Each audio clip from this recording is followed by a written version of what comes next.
हत्या का चरम स्तर क्या है? एक दुर्घटना रचकर। सबसे पहले लक्ष्य का स्थान निर्धारित करें। फिर आपको बस एक सही गति और कोण वाली कार के आने का इंतजार करना है और बस यूं ही उस आदमी को एक सड़क दुर्घटना में मृत घोषित कर दिया जाता है। दुर्घटना का कारण ये है कि सड़क पर पड़े शीशे से कार का अगला बायां टायर पंक्चर हो गया था, जिससे वो नियंत्रण खो बैठी। पता चलता है कि हत्यारे की बंदूक में गोलियां नहीं बल्कि शीशा भरा था। वो शीर्ष हत्यारा माइक है, जिसकी विशेषज्ञता हत्या को दुर्घटना का रूप देना है। उसका हत्यारा संगठन विशेषज्ञों से भरा है। उदाहरण के लिए, इस नाक खुरचने वाले चाचा ने एक बार अकेले ही पूरी फुटबॉल टीम का सफाड़ा कर दिया था। उसका सबसे बड़ा शौक येलो पेजेस से किसी को बेतरतीब ढंग से मारना है। उसका उद्देश्य हत्या के नए तरीके विकसित करना है। फिर एक कुल्हाड़ी का दीवाना है, जिसे सिर्फ कुल्हाड़ी से लोगों को काटना पसंद है। जब भी वो कुल्हाड़ी उठाता है तो वो उन्मत्त हो जाता है, कोई दया नहीं दिखाता, यहाँ तक कि अपने ही माता पिता को काटने की हिम्मत भी करता है। इसे जहर का उस्ताद कहा जाता है। एक ऑटिस्टिक व्यक्ति जिसकी विशेषज्ञता जहर की तकनीकें हैं, बेहद कुशल, सरल और प्रभावी। और फिर एक सेक्सी लड़की है, लिटिल गोल्ड, जिसने छोटी उम्र में ही जापान में एक रोनिन से तलवारबाजी सीखी थी और घटना वाले दिन अपने उस्ताद की हत्या कर दी। वो आमतौर पर अपने शिकारों के पास जाने के लिए अपने स्त्री तत्व का इस्तेमाल करती है और फिर जब वो मजे कर रहे होते हैं तो उन्हें भगा देती है। ये दोनों असली हैं। ये दोनों पूर्व विशेष बल के सैनिक थे, कुलीन वर्ग के कुलीन, जिन्हें ब्लैक एंड व्हाइट डुओ के नाम से जाना जाता था। उनके हत्या करने के तरीके बेजोड़ हैं और वे जघन्य पूर्व नियोजित हत्याओं को मामूली सड़क हादसों का रूप देने में माहिर है, जिनकी पुलिस भी परवाह नहीं करती। स्माइलिंग टाइगर उनका वित्त प्रबंधक है, जो ग्राहकों से संपर्क करने और उनकी जरूरतों के आधार पर उपयुक्त हत्यारों का चयन करने के लिए जिम्मेदार है। उसके बिचौलिए होने से ग्राहकों और हत्यारों को मिलने की जरूरत नहीं होती, जिससे ग्राहकों की गोपनीयता भी सुरक्षित रहती है। हालांकि सभी हत्यारों में माइक समग्र क्षमता और कौशल के मामले में सबसे मजबूत है। आखिरकार उसके गुरु महान हत्यारे भाई लई थे, जो उनके बॉस भी हैं। एक दिन माइक घर पर प्रशिक्षण ले रहा था कि तभी उसे वित्त विभाग से एक फोन आया, जिसमें बताया गया कि माइक ने पिछले दिन जो काम किया था उसका क्लाइंट भुगतान देने आया है, लेकिन वो किसी अप्रत्याशित कारण से नहीं जा सका और उसने माइक से खुद भुगतान लेने को कहा। यह स्पष्ट रूप से संगठन के नियमों के विरुद्ध था, लेकिन माइक ने इस पर ज्यादा ध्यान नहीं दिया। जब तक उसे पैसे मिल जाते तब तक कोई बात नहीं थी। वो समय पर बैठक स्थल पर पहुंचा, लेकिन उसकी मुलाकात एक और हत्यारे से हुई। बिना कुछ कहे हत्यारे ने माइक पर गोलियां चला दी, जिससे उसकी एक मैगजीन खाली हो गई। ये सोचकर कि माइक जरूर मर गया होगा, वो मुड़ा और चला गया। कितना अव्यवसायिक। आगे का रास्ता बंद देखकर उसे वापस मुड़ना पड़ा। तभी माइक ने छलांग लगाई और हत्यारे को जमीन पर गिरा दिया। हत्यारे ने जवाबी हमला करने की कोशिश की, लेकिन उसे आसानी से हरा दिया गया। माइक उसे लगातार गालियां दे रहा था।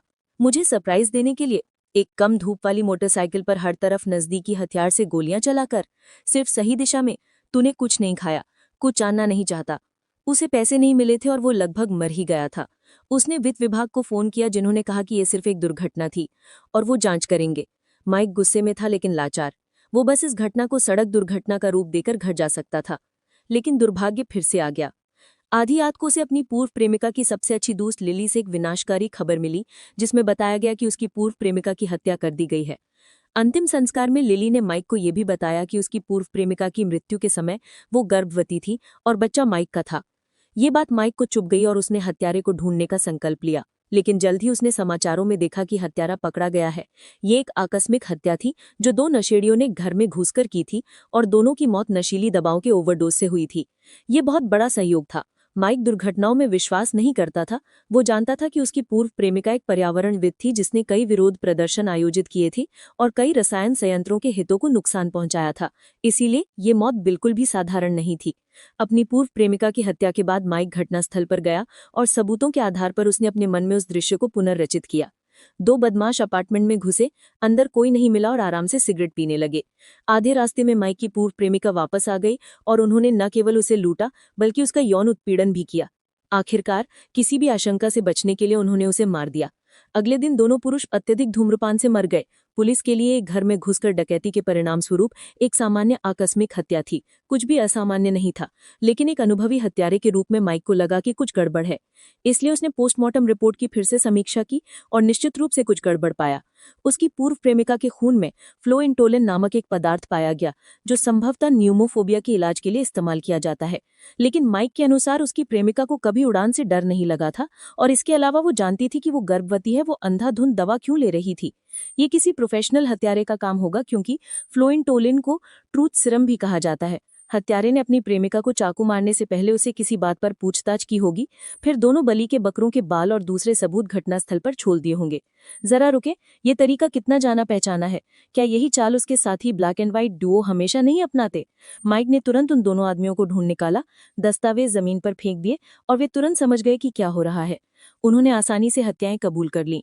उनके लिए ये बस एक सामान्य काम था। मुवक्किल उन्हें पैसे देता था, उनका काम करने में क्या बुराई थी? लेकिन माइक को बहुत बुरा लगा, क्योंकि वो वही औरत थी जिसे वो सबसे ज्यादा प्यार करता था, जो उसका अपना खून मलामत करती थी। और अब सब कुछ खत्म हो चुका था। गुस्से से भरकर माइक ने तुरंत दोनों के बीच लड़ाई शुरू कर दी। हालांकि पूर्व विशेष बल सैनिक होने के नाते और आमने सामने की स्थिति का सामना करते हुए माइक थोड़ा नुकसान में था। लेकिन विशेष बल की रणनीति में एक खामी है, वे तयशुदा पैटर्न पर निर्भर करते हैं। माइक ने जल्द ही उनकी चालें समझ ली और आसानी से उन दोनों को हरा दिया। दोनों के पास दया की भीख मांगने के अलावा कोई चारा नहीं था। माइक ने विनती की, सुनो, अगर तुम्हें इससे बेहतर चाहिए तो मेरी पत्नी को मार डालो, वो सालों से मेरे दिमाग में घूम रही है। इस पर शाओही ने उसे याद दिलाया कि तुम्हें अपने क्लाइंट से बदला लेना होगा। यही वो क्लाइंट है जो तुम्हारी पूर्व प्रेमिका को मरवाना चाहता है। हम तो बस आदेशों का पालन कर रहे थे। माइक को लगा कि ये बात ठीक है, तो वो अपने बॉस रेगे के पास गए और पूछा कि क्लाइंट कौन है। रेगे ने उसे चेतावनी दी कि वो क्लाइंट की जानकारी के बारे में पूछताछ न करे। यही उनका नियम था। उसने माइक को तुरंत रुक जाने की सलाह दी, वरना उसे परिणाम भुगतने पड़ेंगे। माइक जानता था कि मेज के नीचे एक ट्रोल उसकी ओर इशारा कर रहा है। ये जानते हुए कि हारने वाली लड़ाई न लड़ना ही बेहतर है, उसे वहां से जाना पड़ा। लेकिन उसने हार नहीं मानी। उसके बजाय उसने अपनी पूर्व प्रेमिका की सबसे अच्छी दोस्त लिली को ढूंढा और उससे पूछा कि उसकी पूर्व प्रेमिका ने अपनी मौत से पहले किसे नाराज किया था। दोनों बातें ही कर रहे थे कि अचानक कोई दरवाजा तोड़कर अंदर आया। वो माइक का सहकर्मी कुल्हाड़ी लिए पागल आदमी था। माइक ने उससे पूछा कि वो उसे क्यों मारना चाहता है, लेकिन पागल आदमी उन्मत्त होकर अंधाधुंध और निर्दयता से आक्रमण करने लगा। माइक केवल अपनी जान बचाने के लिए लड़ सकता था। आखिरकार पागल आदमी अपनी ही कुल्हाड़ी के आगे गिर पड़ा और तभी उसे होश आया और उसने माइक को पहचान लिया। उसने बताया कि उसे लिली को मारने का आदेश मिला था और फिर उसकी मृत्यु हो गई। ऐसा लग रहा था कि ये मालिक वही था जिसने उसकी पूर्व प्रेमिका को मारा था। लिली डर गई। उसने बताया कि माइक की पूर्व प्रेमिका एक तेल कंपनी की जांच कर रही थी, जो अवैध रूप से खनन कर रही थी और पर्यावरण को गंभीर रूप से नुकसान पहुंचा रही थी। ये सुनकर माइक को अंदाजा हो गया कि क्या हो रहा है, इसलिए उसने तुरंत कंपनी के वित्त विभाग को ढूंढा और उन्हें ग्राहक की जानकारी उजागर करने की धमकी दी। पैर की मसाज के बाद वित्त विभाग काफी भावुक हो गया और उसने कबूल किया कि वो एक तेल कंपनी के अकाउंटेंट के साथ काम कर रहा था, लेकिन उसे नहीं पता था कि उसके आदेश पर कौन काम कर रहा था। माइक अकाउंटेंट के दफ्तर पहुंचा और बिना किसी देरी की अकाउंटेंट से सच्चाई जानने का सबसे आसान और सीधा तरीका अपनाया। पता चला कि उनके बॉस ने रिश्वत देकर अपतटीय तेल अन्वेषण के अधिकार हासिल किए थे, लेकिन माइक की पूर्व प्रेमिका के पास इस भ्रष्टाचार के सबूत थे। इसलिए माइक के पास इसे छिपाने के लिए उसे मारने के अलावा कोई चारा नहीं था। जिस व्यक्ति की माइक ने पहले हत्या की थी वो एक तेल कंपनी का कर्मचारी था, जिसने माइक की पूर्व प्रेमिका को सबूत दिए थे, इसीलिए उसे मरना था। समझाने के बाद अकाउंटेंट ने एक यूएसबी गायब निकाली और कहा कि माइक को जरूर इसमें दिलचस्पी होगी। लड़के ने अपनी च्युइंगम थूकी, $10 का नोट एंटेना पर चिपका दिया और फिर कपड़ों के ढेर में दबकर चुपचाप इंतजार करने लगा। तभी एक और लड़का अंदर आया, जल्दी से $10 का नोट ढूंढा और बिना सोचे समझे उसे लेने के लिए बालकनी में चढ़ गया। तभी वो युवक अचानक बाहर निकला और उसे इमारत से धक्का दे दिया। अंततः यह निर्णय लिया गया कि लड़के की आकस्मिक मृत्यु हुई। ये युवक माइक था, जिसे गुंडे रोजाना तंग करते थे, और मरने वाला लड़का गुंडों का सरदार था। उस दिन जब माइक गुंडों से बच रहा था तो उसने अनजाने में एक हत्यारे को हत्या करते हुए देख लिया। अगले कुछ समय तक माइक ने हत्यारे का पीछा किया, 3 और हत्याएं देखी और उन सबको रिकॉर्ड कर लिया। उसने पाया कि हत्यारा हमेशा हत्याओं को आकस्मिक बताकर बिना किसी चोट के बच निकलने में सफल रहा है।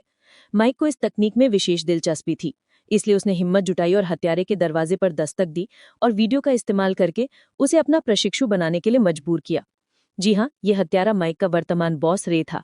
रे ने माइक में भी क्षमता देखी, कम से कम लोगों पर नजर रखने की उसकी क्षमता में। वो इतने लंबे समय से उसका पीछा कर रहा था और उसे पता भी नहीं चला, इसलिए उसने उसे प्रशिक्षु के रूप में स्वीकार कर लिया। लेकिन पहले वफादारी की शपथ लेनी जरूरी थी, इसलिए शुरुआत में ये दृश्य दिखाया गया। अगले कुछ दिनों में राय ने माइक को व्यापक प्रशिक्षण दिया, उसे निशानेबाजी, हाथापाई, जाल बिछाना और स्वतंत्र रूप से आकस्मिक घटनाएं रचना सिखाया। माइक, जो वाकई असाधारण रूप से प्रतिभाशाली था, कुछ ही वर्षों में अपने गुरु से आगे निकल गया। फिर उसने रे को धीरे धीरे मौजूदा हत्यारा संगठन बनाने में मदद की, जिससे रे पर्ले के पीछे सफलतापूर्वक काम कर सके। हालांकि 20 साल के मार्गदर्शन के बाद भाई लई अब माइक को ढूंढने के लिए अपना पूरा हत्यारा संगठन भेज देते हैं, सिर्फ इसलिए कि माइक ने मुवक्किलों की जानकारी की जांच पर जोर देकर नियम तोड़े थे। सबसे पहले ब्लैक एंड व्हाइट की जोड़ी पहुंचती है जो तुरंत गोलियों की बौछार कर देती है। अकाउंटेंट जो प्रतिक्रिया देने में धीमा है, गोलियों से छलनी हो जाता है, जबकि माइक भागने के लिए एक मेज को ढाल की तरह इस्तेमाल करता है। इसके बाद व्हाइट एक ग्रेनेड फेंकता है, लेकिन माइक उछलकर उसे वापस लात मारता है। इस मौके का फायदा उठाकर व्हाइट के पास पहुंचता है और उसे अपंग कर देता है। फिर ब्लैक की गोलियों को रोकने के लिए उसे मानव ढाल की तरह इस्तेमाल करता है।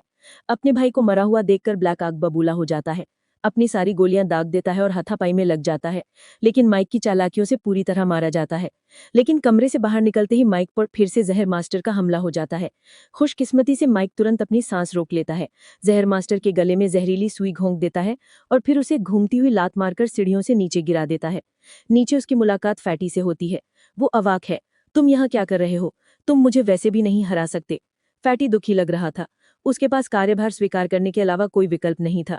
माइक ने जल्दी में बिना कोई शब्द गंवाए उसे एक ही मुक्का मारकर बेहोश कर दिया और उसका नया हथियार डेडली बैंडेड भी छीन लिया। अब सिर्फ लिटिल गोल्ड ही बचा था। उसे केल कंपनी के मालिक की सुरक्षा का काम सौंपा गया था। माइक को आते देख उसने किसी तरह हिम्मत जुटाई और मालिक को अपना चाकू थमा दिया और माइक को हाथापाई के लिए चुनौती दी।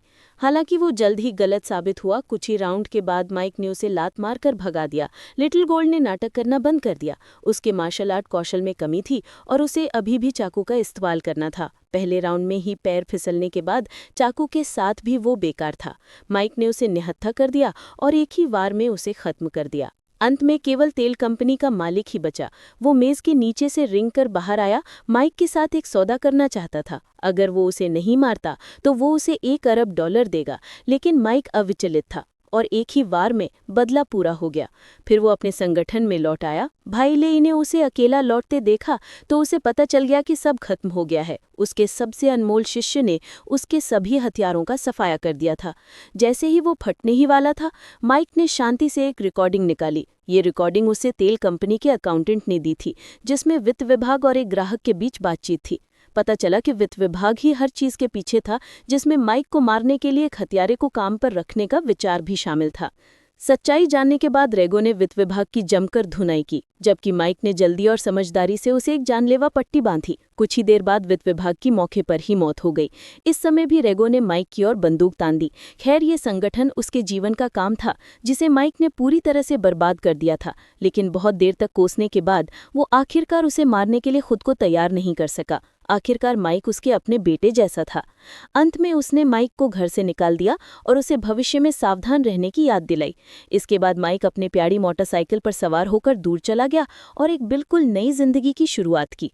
अपने अतीत को कभी मत भूलना, अपने वर्तमान की ज्यादा चिंता मत करो और जिंदगी ऐसे ही जियो, कल नहीं, क्योंकि क्या पता कोई दुर्घटना बस कोने में ही हो।